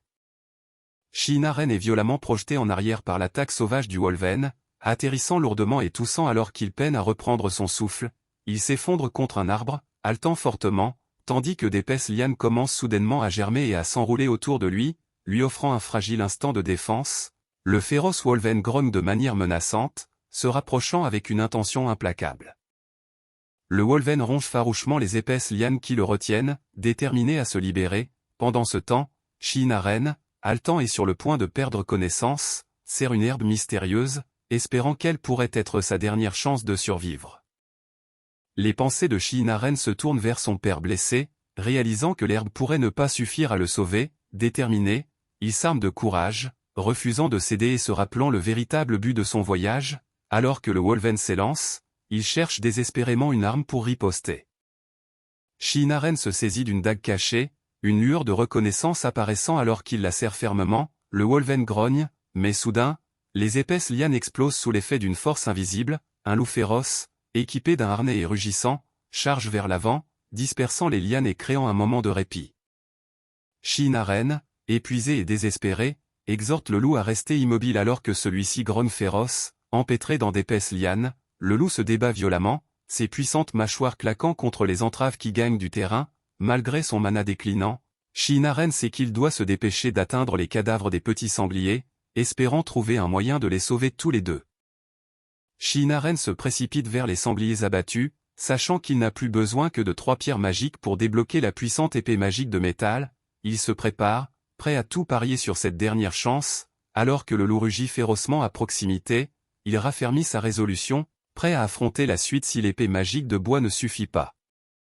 Le loup se débat sauvagement, son corps puissant pris au piège par d'épaisses lianes torsadées qui s'enroulent plus étroitement à chaque mouvement, malgré ses grognements féroces et ses mâchoires claquantes, les entraves magiques tiennent bon, se resserrant autour de ses membres et de son cou, la lutte désespérée du loup contre les lianes inflexibles montre son esprit indomptable, même si l'emprise magique menace de le submerger. Shinaren invoque les dernières pierres magiques, canalisant leur pouvoir dans son bras alors qu'il jure « Il est hors de question que je perde ici ». L'épée démoniaque de métal commence à s'éveiller, son tranchant prêt à s'élever avec sa détermination, face au loup grognant, il se prépare pour le moment critique qui pourrait inverser la tendance. Le loup bondit féroce, les mâchoires grandes ouvertes et les dents acérées, visant droit sur Shinaren, mais les épaisses lianes se resserrent, retenant la bête juste assez longtemps. Dans un cri déterminé, Shinaren canalise ses toutes dernières forces, se préparant à un coup décisif. Shinaren abat l'épée démoniaque de métal avec une féroce détermination, visant droit dans les mâchoires béantes du loup. La tension est à son comble alors que la lame fend l'air, prête à frapper la bête implacable. Avec une résolution inébranlable, Shinaren enfonce l'épée démoniaque de métal droit dans le poitrail du loup, portant un coup unique et sincère qui perce l'assaut féroce de la bête. Le choc des pouvoirs et de la détermination remplit l'air alors que le moment décisif se joue. L'épée démoniaque de métal transperce profondément le poitrail du loup, faisant taire son rugissement féroce. La bête massive s'effondre dans un fracas de tonnerre, finalement terrassée par l'attaque unique et totale de Shinaren. Le champ de bataille plonge dans une immobilité tendue alors que le loup gît vaincu. Shinaren, épuisé mais vigilant, remarque que l'épée démoniaque de métal absorbe la pierre magique du chef Wolven vaincu, réalisant le véritable pouvoir de l'épée. Il regarde l'énergie magique s'écouler dans la lame, confirmant son identité en tant que l'épée magique de métal. Le poids du moment s'installe alors qu'il reprend son souffle, se préparant à ce qui l'attend. Shinaren reste immobile, incapable de bouger son corps, sa respiration lourde alors qu'il serre l'épée magique de métal. Des souvenirs de sa mère et de son père traversent son esprit, tandis que des bruits de sabots lointains et des voix urgentes signalent l'approche de renforts. Le cri d'une autre bête résonne à proximité, laissant entendre que la bataille est loin d'être terminée. Les renforts arrivent rapidement, des chevaliers de Clausel chargeant à travers la forêt avec urgence. Ils atteignent une maison voisine, frappant fort et demandant si quelqu'un se trouve à l'intérieur. À l'intérieur, une jeune femme est surprise, mais les chevaliers expliquent rapidement leur mission, mettre l'enfant à l'abri sans tarder. Les chevaliers atteignent enfin le garçon blessé, le laine, et l'un d'eux demande urgemment ce qui s'est passé. En l'examinant, une femme remarque le sac qu'il serre fermement et découvre qu'il contient de l'herbe de rondeau, une plante rare et précieuse. L'inquiétude emplit l'air lorsqu'il réalise l'importance de ce qu'il transporte. La femme berce le laine tendrement, sa voix se brisant alors qu'elle l'appelle par son nom. Submergé par la peur de le perdre, le garçon blessé reste inconscient, s'appuyant lourdement contre le chevalier en armure qui le soutient. Dehors, la soirée calme contraste fortement avec la tension à l'intérieur. La nouvelle de l'exploit incroyable de Lelaine se répand rapidement, laissant les chevaliers et les badauds dans l'incrédulité. La révélation que le garçon a vaincu le redoutable chef Wolven, à lui seul choque tout le monde, suscitant un mélange d'admiration et d'inquiétude. Le poids de cette vérité s'installe lourdement alors qu'il tente de saisir tout le sens de sa bravoure. 2 mois ont passé, et le paysage reste vaste et sauvage. Une jeune femme réfléchit au fait qu'il est rare qu'un garçon soit capable de vaincre à lui seul une bête de rang au sein de ce territoire. Len Ashton passe en revue ses compétences à l'épée magique, notant ses progrès et les capacités uniques que chaque épée confère. Il s'émerveille de l'acquisition inattendue de elle, épée magique de bandit, une arme semblable à une armure de doigt ayant le pouvoir de voler de force des objets aux cibles. En repensant à sa victoire sur le chef Wolven, il réalise qu'elle lui a ouvert la porte à ce nouveau type d'épée magique. Bien qu'il ne soit pas encore au mieux de sa forme, l'aventure inattendue de Len dans la forêt pousse un chevalier inquiet à lui rappeler l'importance de demander des renforts. Reconnaissant mais modeste, Len salue leur arrivée à point nommé ainsi que la surprise qu'a causé sa force physique, exprimant ses sincères remerciements alors qu'ils chevauchent ensemble à travers les bois.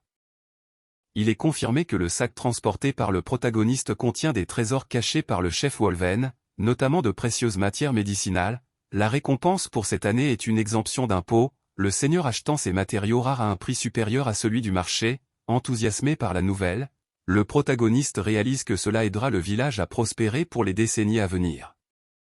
De retour chez lui, Len est félicité pour ses accomplissements et attribue humblement la victoire sur la bête à son père. Lorsqu'on lui demande s'il désire quelque chose, Len demande nerveusement la rare et extraordinaire perle de Selassia, montrant sa curiosité quant à sa véritable valeur parmi les trésors.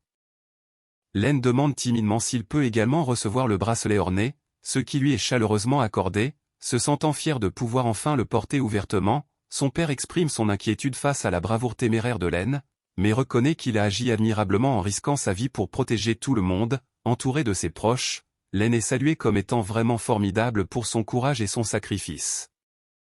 Et c'est ainsi qu'après une longue période, la paix est revenue dans ce village sans nom.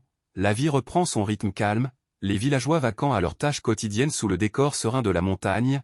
La douce harmonie de la nature et de la vie simple du village emplit désormais l'air. Shinaren remarque une fille mystérieuse assise seule sur un muret de pierre. Sa présence étant inhabituelle et déplacée dans ce village paisible, il se demande calmement qui elle peut bien être. Réalisant qu'elle n'est pas d'ici, l'expression pensive de la jeune fille laisse présager une histoire plus profonde qui reste à révéler. La fille mystérieuse brise enfin le silence, sa voix est calme mais curieuse lorsqu'elle demande « Es-tu Len Ashton ?» Sa question directe laisse entendre un lien qui pourrait tout changer pour Shinaren. Len confirme nerveusement son identité, ressentant une étrange familiarité avec la fille mystérieuse. Son sourire calme et ses paroles laissent entendre que cette rencontre n'est pas une coïncidence, c'est une rencontre fatidique destinée à tout changer. Alors qu'elle s'avance, le poids de ce qui est à venir commence à se faire sentir. Sous les branches déployées d'un arbre majestueux, les rouages du destin commencent à tourner pour Len Ashton et la fille mystérieuse. Leur rencontre marque l'aube d'un nouveau chapitre, où le destin commence à tisser son histoire complexe. c'est véritablement le début d'une nouvelle aventure. À l'ombre d'un arbre en fleurs, la fille mystérieuse demande enfin directement à Len Ashton s'il est bien celui qu'elle croit. Len confirme son identité, bien qu'une hésitation demeure dans sa voix, son doux sourire et ses mots sincères révèlent qu'elle attendait ce moment depuis longtemps, marquant le début de quelque chose de profond. La fille mystérieuse sort 2 épées avec un sourire confiant, signalant le début de choses sérieuses. Len, toujours prudent et confus, lui demande comment elle le connaît, tandis qu'elle insiste calmement, dans ce cas, commençons. La tension monte alors que leur rencontre fatidique bascule dans l'action. Avec un sourire confiant et déterminé, la fille mystérieuse lance une attaque rapide et puissante, ses mouvements sont nets et précis, la force de son assaut envoie une onde de choc à travers l'air, signalant le véritable début de leur confrontation intense. Sheena Wren parvient de justesse à parer le coup féroce de la fille mystérieuse, ses yeux s'écarquillant de surprise, elle manœuvre prestement, ses épées brillant dans un tourbillon alors qu'elle accentue son attaque. Soudain, une autre silhouette apparaît, libérant une force puissante qui projette le protagoniste et ses assaillants en arrière, sous le choc. La fille mystérieuse loue les compétences à l'épée du protagoniste, impressionnée malgré le fait qu'il ait pris du retard. Sheena Wren, pris de court par ce défi soudain, demande pourquoi ils se battent, tout en remarquant son talent impressionnant. Entre-temps, il réalise que sa lame s'est émoussée, mais elle le rassure en lui disant de ne pas s'inquiéter, laissant entrevoir un plan plus vaste qui se dessine. La fille mystérieuse reconnaît la difficulté de leur combat et décide d'y mettre fin rapidement avant que l'un d'eux ne se blesse, alors qu'elle s'avance avec détermination, les yeux du protagoniste s'écarquillent de surprise. Soudain, une force puissante jaillit, lui arrachant un cri de stupeur. Sheena Wren plaque la fille mystérieuse au sol, déclarant sa victoire avec une tranquille assurance, elle le regarde avec stupeur, peinant à réagir alors que la tension entre eux s'intensifie.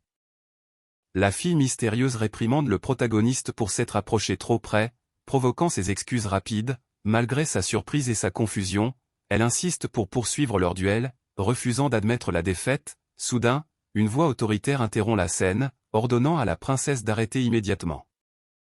Juste au moment où la tension est à son comble, une voix autoritaire retentit, exigeant qu'on s'arrête sur le champ.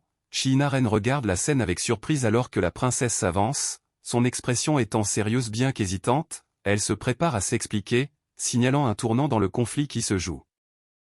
La princesse révèle qu'elle est porteuse d'une lettre de son père adressée à la famille Ashton, expliquant son respect pour leur victoire sur le chef Wolven. Elle partage également les grands espoirs de son père pour l'avenir de Len Ashton, laissant Sheena Wren stupéfait et sans voix. La princesse révèle son nom, Lycia Clausel, et se proclame la Sainte de Blanc, tenant fermement la lettre scellée dans sa main. Son expression calme et confiante laisse deviner l'importance de ce qu'elle s'apprête à partager. Le choc de Sheena Wren s'intensifie alors qu'il porte la princesse inconsciente dans ses bras, capable à peine de réaliser le poids de sa présence. Ses yeux écarquillés reflètent la gravité du moment alors qu'il prononce son nom, Lycia Clausel, avec incrédulité. La tension est palpable, le silence n'étant rompu que par son appel pressant. L'arrivée d'hommes armés interrompt ce moment de tension, demandant des comptes à la princesse pour avoir voyagé seule à leur insu. Le choc de Sheena Wren s'accentue lorsqu'il réalise que cette princesse est la jeune fille même qu'il est destiné à tuer dans la légende des 7 héros. Confuse et déconcertée, la princesse elle-même se demande pourquoi elle est apparue ici.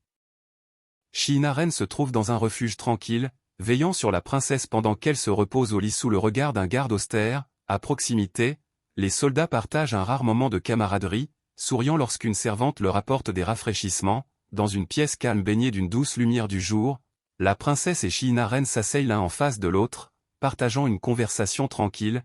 Pourtant, malgré cette brève accalmie, l'esprit troublé de Sheena Wren lutte avec l'incrédulité, incapable de comprendre comment le destin les a menés à cet instant. Lycia Clausel, la Sainte de Blanc, est une figure formidable de la légende des 7 héros, connue pour sa force considérable lors des combats scénarisés bien qu'elle ne rejoigne pas le groupe du protagoniste. Elle est très populaire en raison de son apparence et de sa personnalité exceptionnelle, mais il est clair qu'aucune romance n'est possible avec elle, ce qui lui vaut le titre d'« héroïne inconquérable ». Sheena Wren comprend que ce n'est qu'en augmentant son niveau qu'il pourra espérer égaler sa force. La princesse, avec un sourire calme et entendu, reconnaît le courage et la force inattendue de Sheena Wren lors de leur précédent entraînement. Elle révèle que son défi soudain était un test délibéré pour voir ses véritables capacités. Impressionné par sa décision rapide de dégainer son épée sans hésitation, Sheena Wren, pris de court, peine à assimiler ses paroles et le sens profond de sa visite. Shinaren réfléchit à l'isolement du village, situé profondément dans la frontière de Clausel et à plus de 10 jours de trajet à cheval de la ville. Il ne s'attendait pas à croiser la fille du seigneur féodal ici, et encore moins à ce qu'elle fasse tout ce chemin juste pour le rencontrer et s'entraîner avec lui, bien que submergée, il nie nerveusement tout problème lorsqu'elle lui demande si quelque chose ne va pas. Shinaren insiste humblement sur le fait que sa victoire n'est pas due à sa seule force, admettant qu'il manquait de techniques appropriées lors de leur affrontement et que son père avait déjà affaibli le chef Wolven. La princesse réprime gentiment son humilité, louant son courage authentique ainsi que sa sincérité, et exprime son désir de le voir l'accompagner à Clausel afin qu'ils puissent continuer à s'entraîner ensemble chaque fois qu'ils le souhaitent. Shinaren constate que la princesse apprécie manifestement le combat à l'épée et qu'elle travaille d'arrache-pied. Malgré son invitation à quitter le village, il affirme fermement son intention de rester et de garder ses distances. Remarquant son hésitation, la princesse le confronte doucement, lui demandant si par hasard il ne l'apprécie pas. Shinaren s'empresse de nier toute aversion envers la princesse, expliquant que sa réticence provient de sa responsabilité de rester pour protéger le village aux côtés de son père. Il avoue qu'il n'a jamais souhaité vivre en ville, attachant une grande valeur à la vie au village.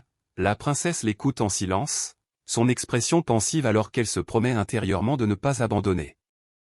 Le soir tombe doucement alors que Shinaren partage un repas paisible avec des amis, la chaleur de la camaraderie remplissant la pièce. Plus tard, sous la douce lumière de la lune, il s'occupe de ses chevaux avec un soupir de soulagement discret, savourant le calme après les épreuves de la journée. L'épée, désormais posée dans l'herbe, symbolise une pause momentanée dans son voyage. Shinaren, reprenant encore son souffle, se demande si cela est censé être une séance d'entraînement d'après-repas. La fille pleine d'assurance, l'épée à la main, l'assure qu'elle a la permission de Weiss et de ses parents, ce qui lui facilite les choses. Il a du mal à croire qu'elle ait même réussi à convaincre Weiss-sama. Shinaren hésite, incapable de se résoudre à ramasser son épée. La fille pleine d'assurance déclare audacieusement que s'il refuse, elle prolongera son séjour. Le prenant au dépourvu, elle lui demande pourquoi il la rejette si fermement, tandis qu'il évacue la question par un rire maladroit, affirmant qu'il est simplement d'humeur à s'entraîner seul. La fille pleine d'assurance le défie avec un sourire narquois, disant que si elle le bête, il devra l'admettre et venir à Clausel avec elle. Shinaren réplique en demandant ce qui se passera s'il gagne, ce à quoi elle répond qu'elle retournera au village de toute façon. Réalisant qu'il s'agit d'une situation perdant-perdant, il sent la pression monter. Pris au dépourvu mais déterminé, Shinaren lève enfin ses épées alors que la fille pleine d'assurance fonce sur lui avec un cri de guerre féroce. Le choc est soudain et intense, marquant le début de leur duel à aux enjeux. La fille pleine d'assurance est stupéfaite de voir Shinaren bloquer son attaque féroce alors qu'elle avait baissé sa garde. Visiblement surprise, elle exige de savoir comment il a réussi. Shinaren, reprenant son souffle, lui demande pourquoi elle est si obsédée par l'idée de le battre.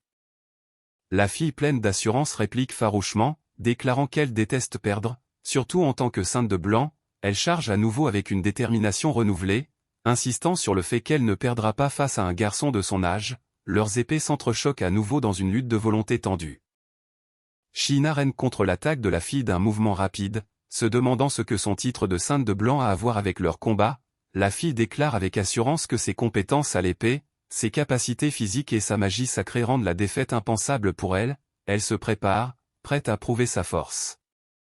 La frustration déborde alors que la fille lance une attaque féroce et déterminée, déclarant qu'elle devient sérieuse à présent.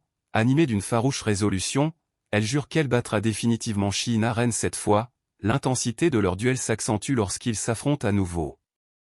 Shinaren remarque le soudain regain de vitesse et de force de la fille, réalisant que sa magie sacrée doit être à l'œuvre. Il se rappelle que la magie sacrée associe le pouvoir de guérison de la magie blanche à la capacité de la magie sainte à contrer les morts vivants, les malédictions et les toxines. Cette puissante combinaison permet même de buffer ses alliés, faisant d'elle une adversaire redoutable. Shinaren esquive de justesse alors que la fille tourbillonne dans les airs, son épée prête à frapper avec une précision mortelle. Il songe au fait que sa magie sacrée, combinée à un maniement expert de l'épée et à des capacités physiques accrues, définit la puissance redoutable de la sainte de blanc. L'affrontement redouble d'intensité, le prenant au dépourvu par sa force écrasante. Shinaren reconnaît à quel point elle devient forte lorsqu'elle puise dans sa magie sacrée.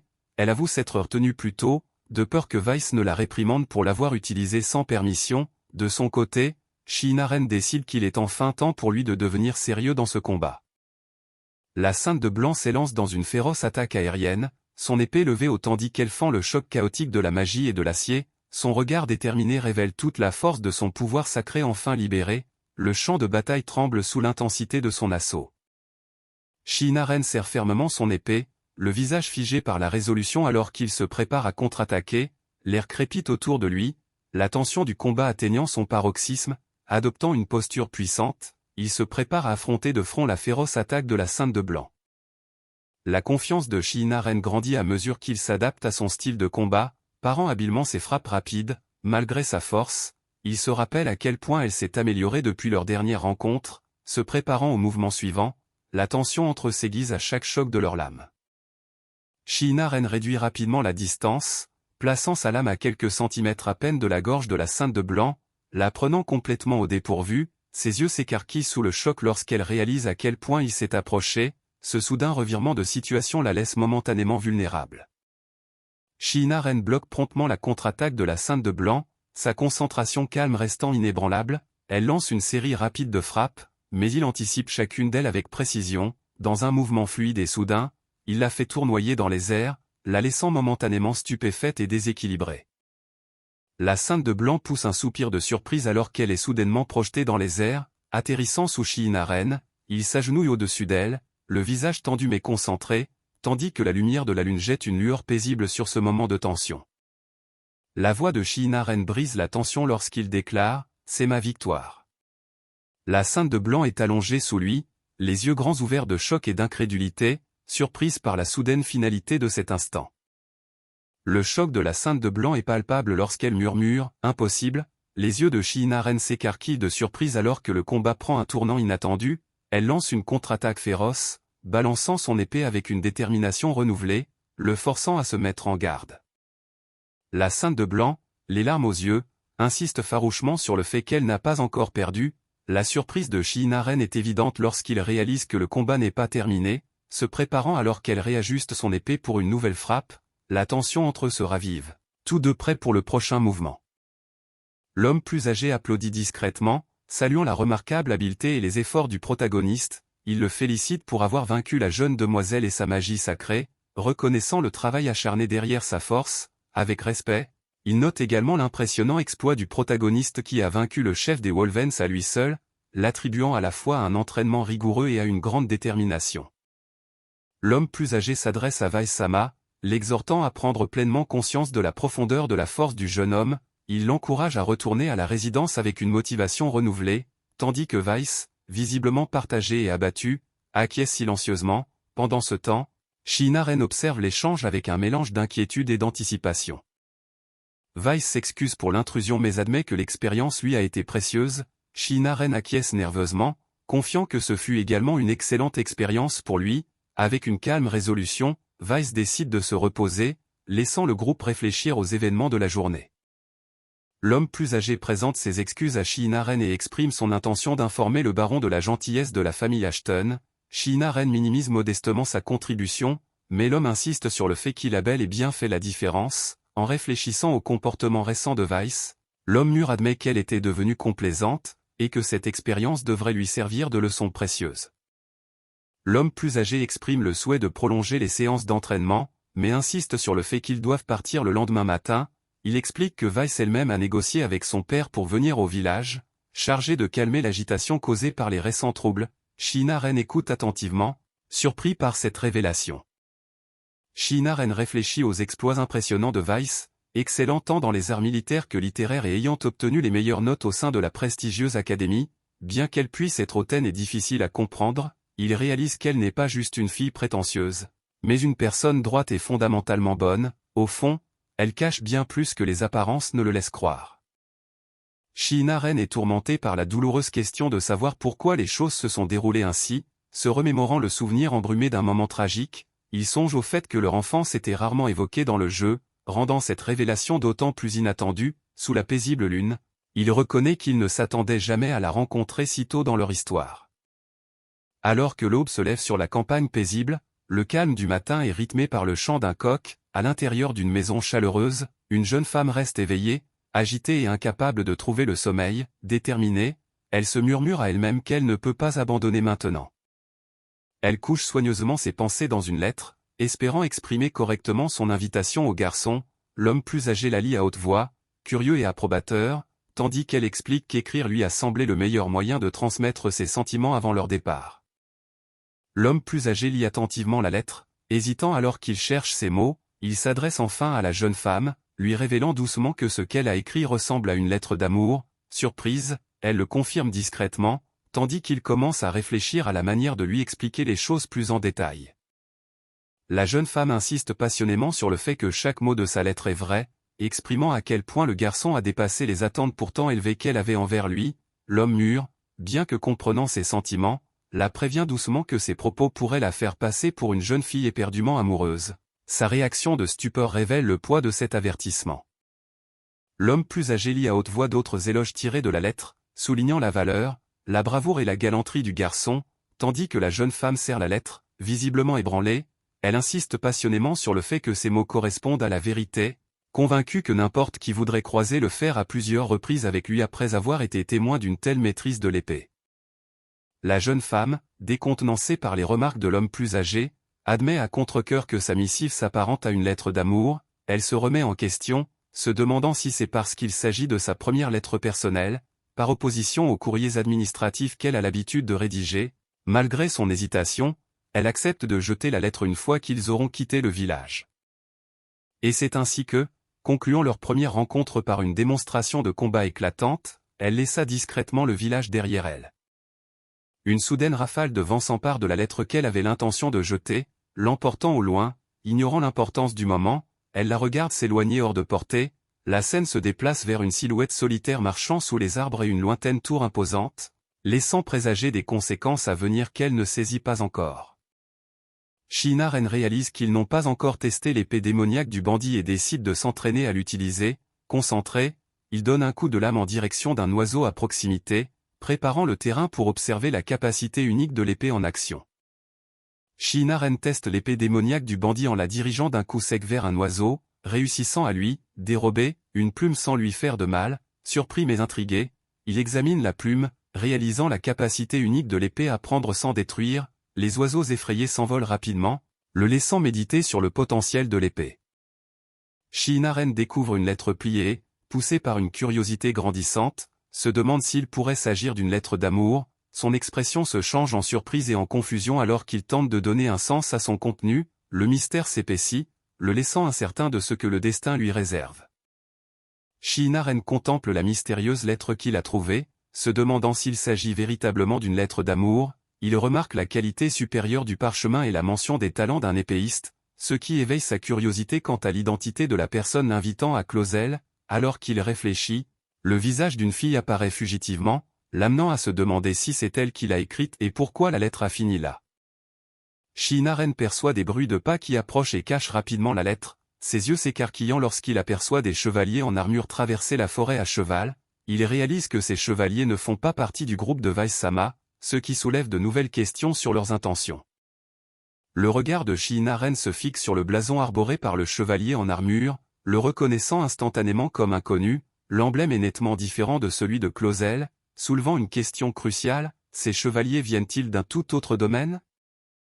Shinaren reste de marbre à mesure que les chevaliers en armure approchent, leur présence imposante étant accentuée par la bannière flottante portant le blason inconnu. La tension dans la forêt s'accroît, les intentions mystérieuses de ces cavaliers jetant une ombre sur l'instant. Le chevalier en armure force sa monture à se cabrer pour affirmer sa domination alors que le groupe s'enfonce plus profondément dans la forêt. Le bruit des sabots et le bruissement des feuilles amplifient la tension croissante autour de leur arrivée inattendue. Le chevalier en armure s'adresse directement à Shinaren, lui demandant s'il est un sujet du village dirigé par la famille Ashton. Il révèle qu'ils sont porteurs d'un message approuvé par le vicomte Jivan et exigent d'être conduits au domaine de la famille Ashton. Shinaren répond prudemment, s'interrogeant sur l'identité de ce visiteur inattendu.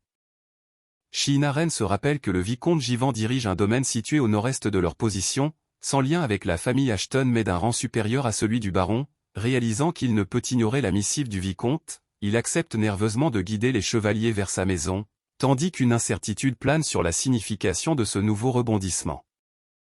Le groupe arrive au domaine des Ashton, l'imposante demeure se dressant silencieusement sur fond de collines verdoyantes, le chevalier en armure retire son casque, dévoilant un visage calme mais déterminé. À l'intérieur, le chevalier présente le message scellé au baron, qui est alité, tandis que les serviteurs et les gardes observent en silence, suspendus aux raisons de cette visite urgente.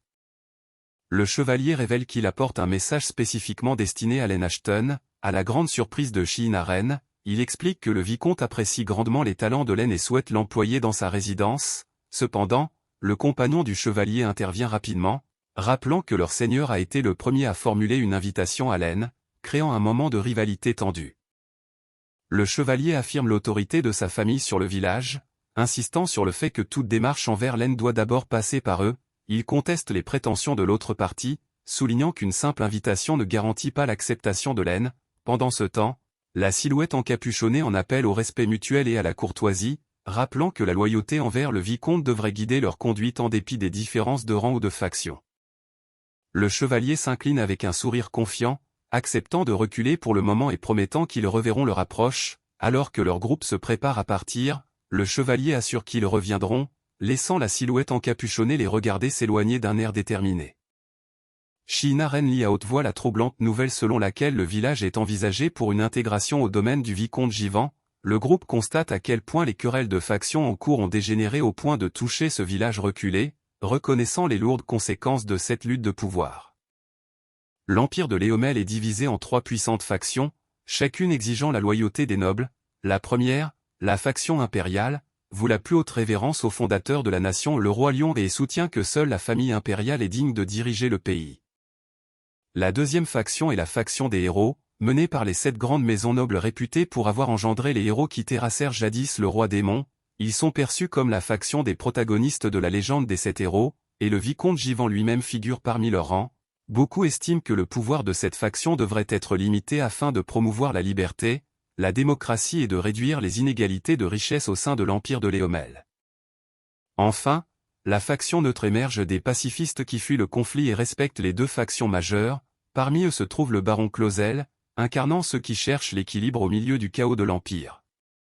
Le groupe discute de l'incorporation inhabituelle mais possible d'un village frontalier dans le domaine d'un autre noble, soupçonnant une stratégie sous-jacente derrière une telle manœuvre. Ils s'interrogent sur l'intérêt de s'emparer d'un si petit village, mais reconnaissent l'importance de la famille Clausel et l'influence majeure de la Sainte de Blanc. De nombreux nobles sont impatients de s'allier à la famille Clausel, reconnaissant la haute réputation du baron.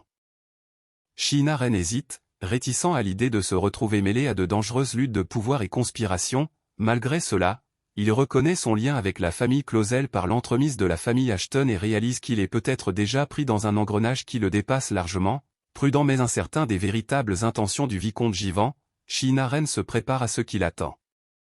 Sheenaren examine une lettre révélant des projets visant à intégrer le village et à y poster des chevaliers en garnison pour pallier son prétendu manque de puissance militaire. Il se demande si ce manque de puissance militaire fait référence à l'incident du chef Wolven. Notant à quel point cet événement était inhabituel et anormal, l'autre homme confirme qu'en dehors de cet incident, rien n'indique que la famille Ashton ait jamais manqué de force militaire. Sheenaren envisage les retombées d'un village subissant les assauts de monstres, rappelant que les seigneurs féodaux peuvent être sanctionnés pour n'avoir pas dépêché des forces suffisantes. Il se demande si la famille Clausel risquerait un châtiment si cette zone et les villages voisins subissaient de lourds dégâts, tandis que les autres confirment qu'il incombe au seigneur féodal de protéger son territoire. Sheenaren suggère que le vicomte Givant pourrait être en train de comploter pour utiliser les récents troubles afin de piéger le baron Clausel. Les autres réagissent avec stupeur et confusion tandis que Sheenaren commence à exposer les motivations possibles de ce plan.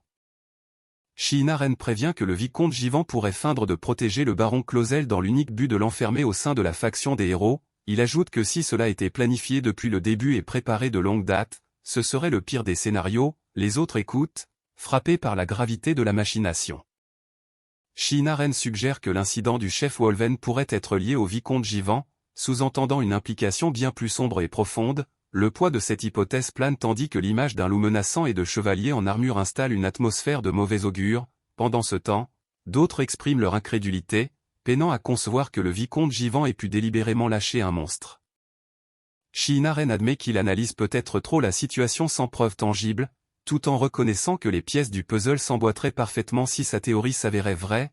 Les autres mesurent la gravité du scandale potentiel que cela pourrait provoquer. Un chevalier révèle que le baron partageait lui aussi ses inquiétudes, surprenant tout le monde par la conclusion rapide et perspicace à laquelle Shinaren est parvenu. Shinaren admet humblement que sa théorie n'est qu'une supposition et exhorte tout le monde à rester vigilant face à toute menace imprévue. Le groupe convient de signaler immédiatement la situation au baron et de pousser à une prudence accrue. Entre-temps, une conversation tendue s'amorce alors qu'un membre confesse ne plus pouvoir feindre, tandis qu'un autre lui conseille de ne pas trop se surmener. Malgré tout, Shinaren craint de devoir affronter, en dépit de sa position modifiée, cette même faction des héros qu'il considérait autrefois comme des alliés dans les légendes des 7 héros, incertain de ce que l'avenir lui réserve, il médite sur le temps qui passe à mesure que les jours font place aux nuits. Alors que les saisons passent de l'automne à l'hiver, le village se prépare pour les mois froids à venir. Shinaren et les chasseurs reviennent d'une chasse fructueuse, leurs efforts garantissant que le village est bien approvisionné et paré. Des remerciements sont échangés, marquant un moment de répit avant les défis à venir. Messire Len est loué pour son talent remarquable et son potentiel à réussir dans la capitale impériale, mais il déclare fermement son engagement à rester au village en tant qu'héritier de la famille Ashton. Malgré ses encouragements, un chevalier exprime des regrets face à la décision de Len, mais un autre l'interrompt rapidement pour ne pas importuner Len davantage. La scène s'achève chaleureusement sur le joyeux retour de Len chez lui, accueilli par une voix bienveillante. Une jeune femme sereine, absorbée par sa lecture, informe nonchalamment que la maîtresse de maison se trouve actuellement avec Rigdono. Son expression paisible laisse deviner un instant de calme au milieu de l'effervescence du village.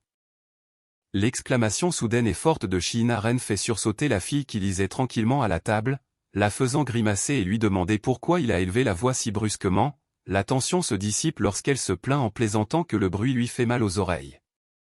La fille confronte Shinaren avec détermination, insistant sur le fait qu'il n'y a qu'une seule raison pour laquelle elle viendrait ici au lieu de se rendre à Clausel. Shinaren est pris de court, peinant à comprendre son insistance. La fille lui offre un outil magique en cadeau, expliquant qu'il s'agit d'un orbe de cristal capable de créer de l'eau, afin que Shinaren n'ait plus à marcher jusqu'à la rivière ou au puits. Tenant l'orbe relié à un pommeau de douche, elle fait la démonstration de sa commodité, le laissant émerveillé par la puissance de la magie. Shinaren s'interroge sur le coût de cet outil magique, supposant qu'il fonctionne avec de coûteuses pierres magiques. La fille le rassure en lui disant qu'il s'agit d'un vieil appareil qu'elle a fait réparer avec son propre argent de poche, prouvant sa détermination. Elle explique ensuite solennellement que son cadeau est aussi une excuse pour l'incident avec le vicomte Jivan, révélant les limites de l'influence de sa famille malgré son rang de sainte de blanc. La fille explique que le titre de « sainte », béni par la divinité suprême Elfen, est apparu maintes fois à travers l'histoire mais n'a jamais rien accompli d'aussi grandiose que de vaincre un roi démon. Contrairement aux 7 héros, Shinaren intègre cette révélation, réalisant que la sainte, bien que respectée, n'est pas au même niveau que les héros légendaires ou le roi lion.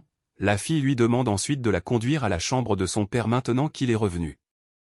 La fille pose délicatement ses mains sur la poitrine de l'homme, concentrant son énergie pour le guérir. Une douce lueur commence à émaner de son contact, témoignant de la puissance de sa magie. Malgré son visage serein, on devine une détermination tranquille dans ses efforts pour lui venir en aide.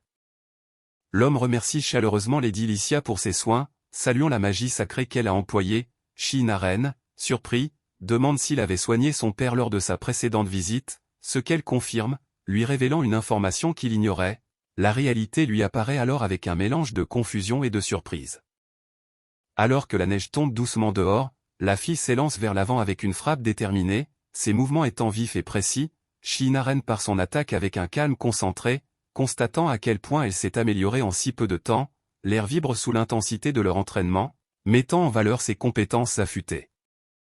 Prise au dépourvu, la fille trébuche alors que Shinaren s'avance prestement pour la retenir, l'invitant à faire attention. Son inquiétude est manifeste lorsqu'il lui demande si elle va bien, leurs regards se croisant dans un instant d'intense complicité. Essoufflée mais souriante, la fille s'émerveille de voir à quel point Shinaren bouge sans relâche et sans perdre son souffle. Impressionné par son endurance apparemment infinie, il admet que c'est vrai, mais dévoile la véritable raison derrière sa constance. C'est avec elle qu'il préfère par-dessus tout s'entraîner. Leur lien se renforce dans cet instant paisible au milieu des flocons. Leur défi amical de croiser le fer à nouveau demain matin éveille en elle une nouvelle détermination et elle jure de ne pas perdre la prochaine fois. Au fil des jours, ils partagent plusieurs autres séances d'entraînement, se rapprochant grâce à leur pratique commune. Finalement, elle s'apprête à partir, échangeant un adieu chaleureux avant de s'éloigner à cheval avec son compagnon. Shinaren réalise qu'elle a la ferme intention de revenir, mais il craint qu'il ne soit pas très prudent de trop se rapprocher. Alors que l'hiver s'achève, un nouveau chapitre s'ouvre, marquant l'arrivée de son 11e printemps depuis qu'il est venu dans ce monde. Le protagoniste remarque que les chevaliers du vicomte Jivan reviennent une fois de plus, provoquant un mélange de surprise et d'inquiétude. Pendant ce temps, un père et son fils partagent un moment de soulagement, saluant la santé retrouvée du père grâce aux soins de chacun. L'atmosphère change à mesure que les chevaliers approchent, laissant présager une rencontre imminente. Les chevaliers sont arrivés porteurs d'une invitation inattendue de la part du vicomte, qui voue toujours un grand respect aux compétences de Messire Ashton. En plus de l'invitation, il est fait mention d'une bonne nouvelle concernant le protagoniste, Len, éveillant un mélange de curiosité et de malaise. Malgré ces mots prometteurs, un mauvais pressentiment persiste, laissant entendre que cette visite pourrait apporter plus que de simples opportunités. Les chevaliers dévoilent leur véritable objectif, soutenir l'admission de Len Ashton dans la prestigieuse classe spéciale de l'Académie des cadets impériaux. Leur annonce inattendue laisse tout le monde stupéfait, partagé entre l'espoir et l'incrédulité. Les chevaliers expliquent à quel point il est rare d'entrer dans la classe spéciale de l'Académie des cadets impériaux, un privilège réservé aux héritiers des 7 grands nobles et à de rares élus élevés dans la capitale. Malgré la difficulté, il révèle que l'influence du vicomte en tant qu'adjoint au ministre de la Justice fait de la recommandation de Len une simple formalité. Avec un sourire confiant, le chevalier encourage Len à saisir cette chance de développer son talent dans la capitale. Malgré la proposition alléchante des chevaliers d'entrer dans la prestigieuse classe spéciale et même d'accéder au rang de noble, Shinaren refuse fermement. Avec une calme résolution, il déclare qu'il n'a aucune intention de quitter son village. Les chevaliers sont sous le choc, incapables de comprendre pourquoi il rejetterait une opportunité aussi rare. L'Académie des cadets impériaux se dresse comme un lieu de légende lié aux 7 héros, où évoluent habituellement les personnages principaux. Shinaren rejette catégoriquement l'idée de s'y rendre, sachant que s'y inscrire le rapprocherait de la trajectoire prédéterminée par la chronologie du jeu. Le chevalier est abasourdi par le refus inattendu de Len, exigeant de savoir pourquoi il tournerait le dos à un avenir aussi prestigieux. Len explique calmement qu'il trouve son bonheur dans sa vie de village simple et qu'il n'a aucun désir de devenir noble. Son père, bien qu'estimant qu'une éducation dans la capitale serait bénéfique pour Len, respecte finalement les propres souhaits de son fils par-dessus tout.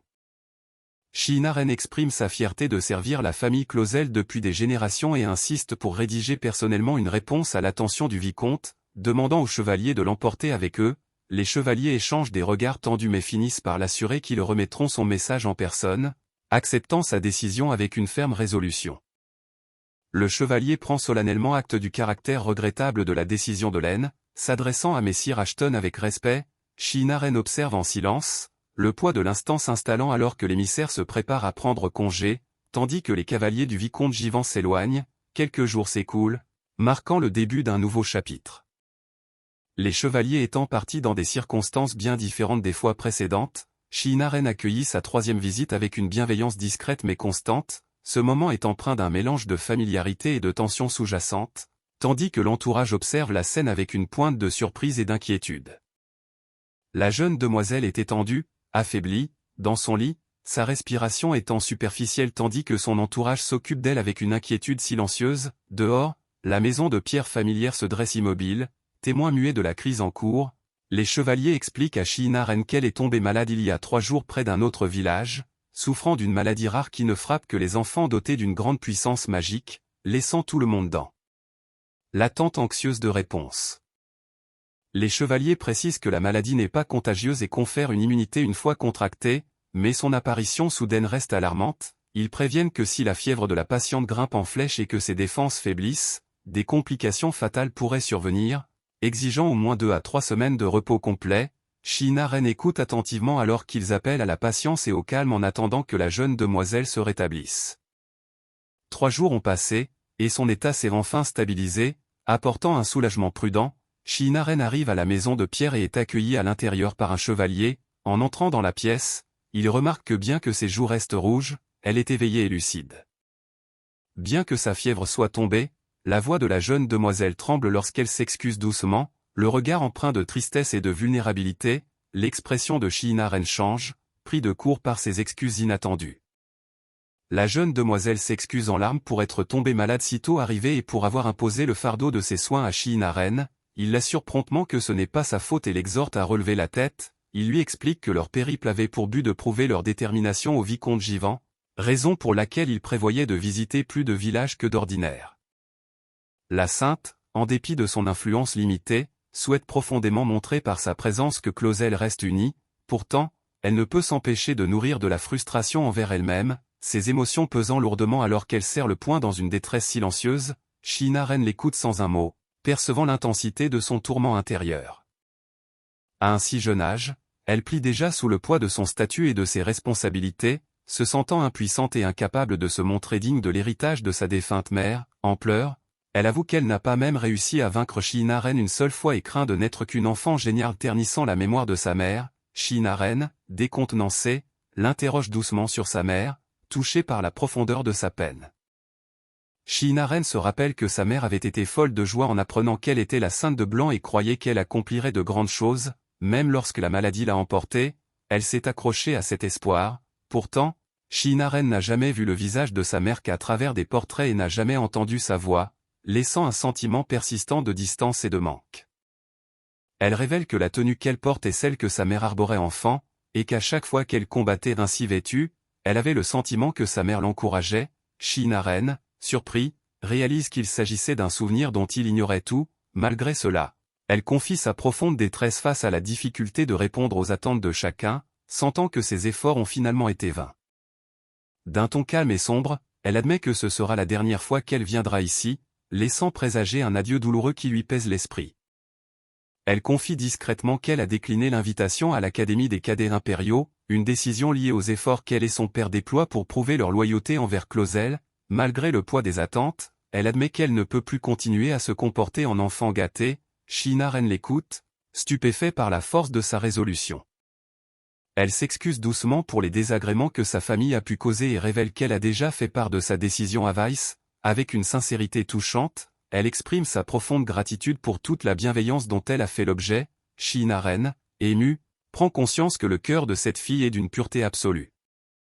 Shinaren lutte avec ses propres vérités cachées, réalisant que c'est lui qui dissimule des secrets en cet instant. Face à l'inébranlable détermination de la sainte, il se demande si cela marque véritablement le terme de leur voyage commun. Le poids de la situation pèse lourdement sur lui, installant un lourd silence entre eux.